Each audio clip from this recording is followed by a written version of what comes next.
Howdy folks, RangerH here with RangerH's School of Bushcraft and Self Reliance. I wanted to go over sharpening today, specifically sharpening knives, but most of what I'm going to say here applies to most other blades as well. Axes, machetes, carving tools, things like that. This is the Easy Lap Diamond Sharpener set, ranging from extra coarse to super fine. This has 5 diamond paddles, diamond impregnated steel sharpening paddles that range in grit from 150, they go 150, 250, 400, 600, 1200. So are you going to get the same kind of polish, same kind of sharpening as you would with Japanese waterstones? By no means. But if I wanted to, I could make a knife with this. And they don't weigh much at all. They're not that expensive to get. They last for a reasonably long time. And with the addition of just a file, and this one here is an 8-inch mill bastard file that I snapped off so it would fit the length of these paddles. With the addition of this file, I can maintain my axes, I can maintain my machetes, I can maintain bigger pieces, bigger tools, all with a kit that, doesn't take up more room than my backup knife. So, and hardly any weight as well. And this will let me do pretty much everything. The only thing you have to add to this setup right here for really maintaining your tools well is a strop. Now this one's a little bit big. I would like a smaller one. I might even glue some leather to the back of one of these paddles and use that as my strop in the field. But that setup right there will do just about everything that I need it to do. The only thing this won't do is sharpen a saw, and you need special tools for that. So what I do is I look at my knife and I find out, okay, how much work do I need to do to it? And most of the time, if I haven't been using it really heavily, I'll just put it to a strop, and that's about it. But right now, I can see it's got a little bit of damage. It's a little more worn than I would like it to be. So I'm going to go ahead and put it on my super fine and see where I need to go from there. What I'll do is I will use this vise, which basically is a C-clamp, and I'll open it all the way up, put it on here, and slide my diamond paddle right up underneath it. I don't like how that's floating, so I'm going to move it just a little bit more.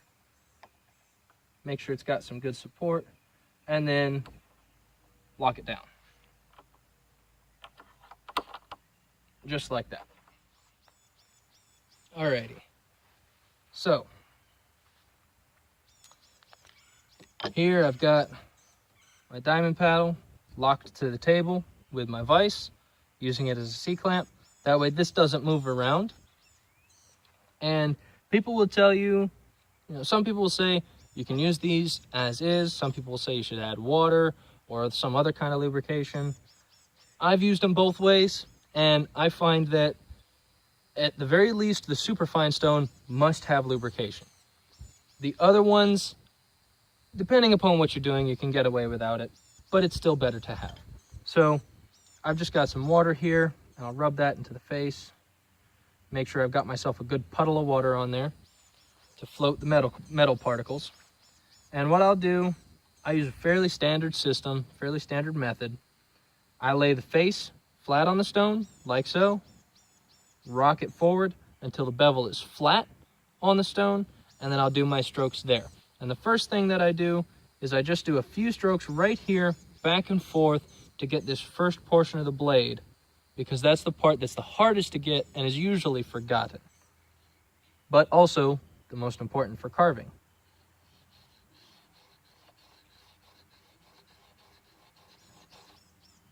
So right about there, I'm pretty good. What I'm looking for is striations from the very edge to the face, and for the whole width of the paddle. So I'm going to do a few more.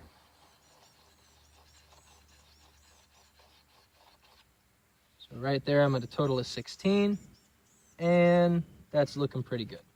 Now I'm going to flip it over and do the exact same thing. Same number of times.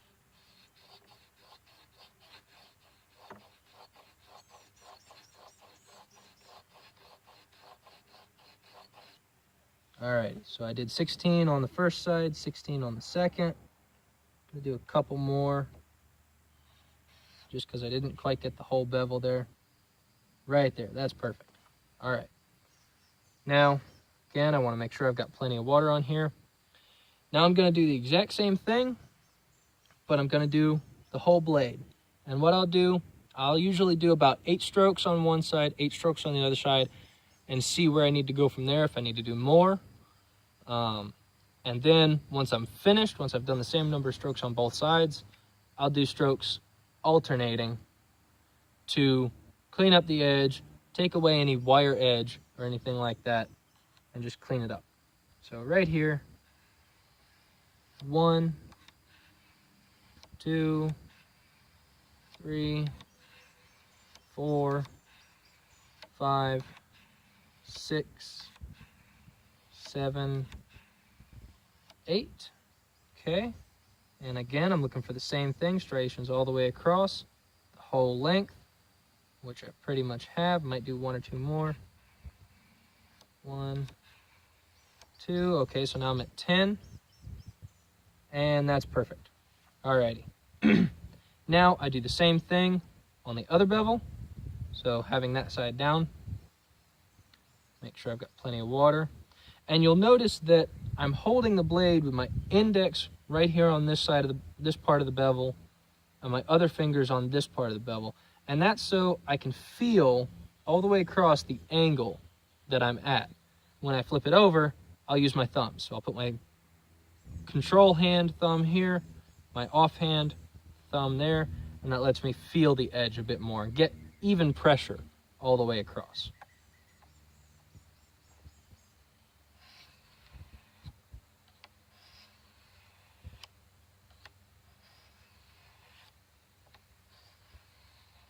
Alrighty. So now I'm going to do one way, one the other way, back and forth, about 8 times, 8 to 10 times, maybe more if you want to do it. And that's just to clean up the edge. Break away that wire edge.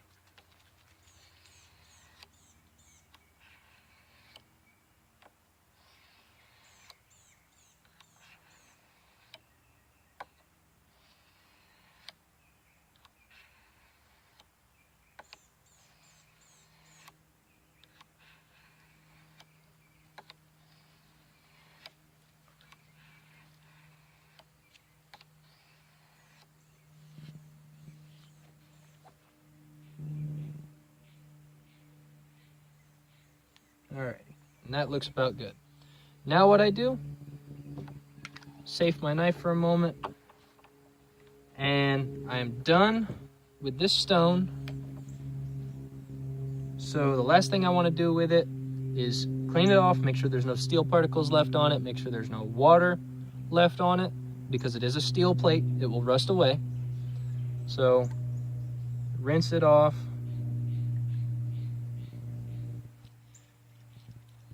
And make sure that it is nice and dry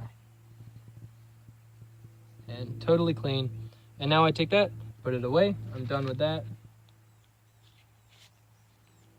And my edge was not in the worst of conditions. It was actually pretty good. So all I did was I used the superfine stone. Now, the last thing that I do, because there is still a very small microscopic wire edge. You can't even see it. But also, this surface is kind of rough, even from that superfine stone. So I just want to polish this up a little bit, get rid of that micro wire edge, clean it up, and make it extra razor sharp so that it will last for a long time, do all the tasks that I need it to do. And the last thing to do that is use a strop.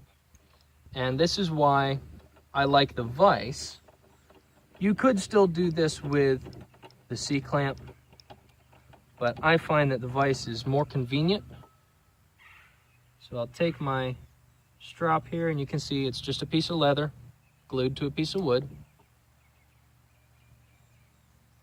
Some folks will use what's called a soft strap, which is like a barbershop strap. So it's just a piece of leather, just a piece of leather with some ties on the end. You tie it to a shelf or a chair or something like that, or a workbench, and pull on the other end to put tension on it so that it's flat. And I've used those. I still have my old one. They're okay. Oops, wrong way. There we go. They're okay. I don't like them because you get a bit more of a convex surface than you do with this. This is nice and flat. So I prefer to use this. And you want to charge it with some kind of compound. In this case, I'm using Jeweler's Rouge. And I just charged this recently, so I don't need to do a whole lot to it. But you'll just take and rub the compound on until you see the strap starting to change color and look like the compound. And like I said, I charged this recently, so that should be plenty. And now what I'll do is basically the same technique, but instead of acting like we're going to cut the abrasive surface like we do with a stone, we're going to stroke the abrasive surface. That way we don't cut into the leather. So I'll come up here and do 1 stroke, 2 strokes, and I'll do the same thing. 8 strokes on one side, 8 strokes on the other, see where that goes. More if you want to get it to a finer polish.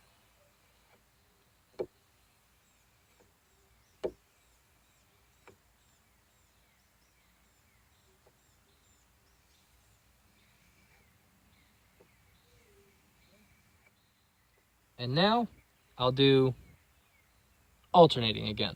And this is the final thing that takes away that wire edge, gives you that nice pristine edge that will last for a long time. So I'll do 1 there, 1 there, and just keep going back and forth.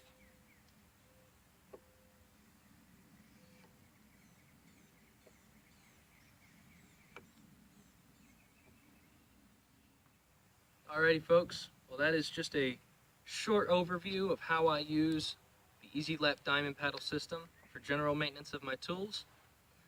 And these can be used for maintaining, like I said, most any of your straight edge tools. For your bushcraft knives, they work great. For your carving knives, they work really great. For your heavier tools, machetes and axes and things like that, they work, quite well. I just use slightly different techniques with those. For my machete, I will stroke the stone up and down the blade instead of the blade along the stone. And for an axe, I'll use a rotational method, holding the stone in my hand. But all in all, these are a really great little kit. I like them. They're lightweight. This isn't a product endorsement, just an overview of how I use my system and what I've come to like. So I'm RangerH with the RangerH School of Bushcraft and Self Reliance. Thank you for joining me. I'll see you in the next one.